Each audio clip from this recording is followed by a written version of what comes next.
കുർബാന തർക്കം നടന്ന കാലടി മറ്റൂർ പള്ളിയിൽ ധ്യാനഗുരു മഞ്ഞളി അച്ഛൻ്റെ നേതൃത്വത്തിൽ തരംതാണ രാഷ്ട്രീയ കളി ആണ് കളിക്കുന്നത്.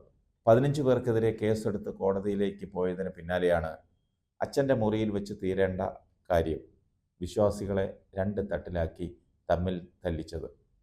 അതൊന്നും പോരാഞ്ഞപ്പോൾ തെരുവിൽ രാഷ്ട്രീയ പാർട്ടികൾക്ക് പാടി നടക്കാൻ തിരക്കഥയിട്ട് കൊടുത്തിരിക്കുന്നു. ഇത്തരത്തിൽ ഇടുങ്ങിയ മനസ്സുള്ള അങ്ങ് എങ്ങനെയാണ് ഒരു ധ്യാന ഗുരുവായത്?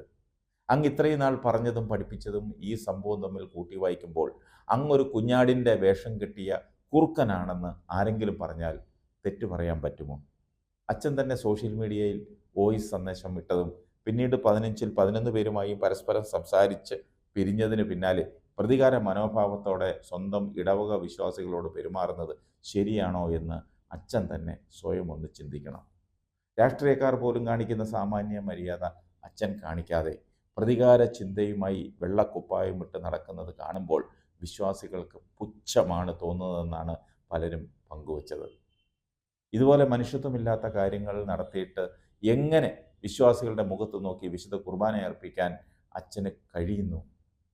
എങ്ങനെ ധ്യാനം നടത്തി മറ്റുള്ളവരെ മാനസാന്തരപ്പെടുത്താൻ സാധിക്കുന്നു?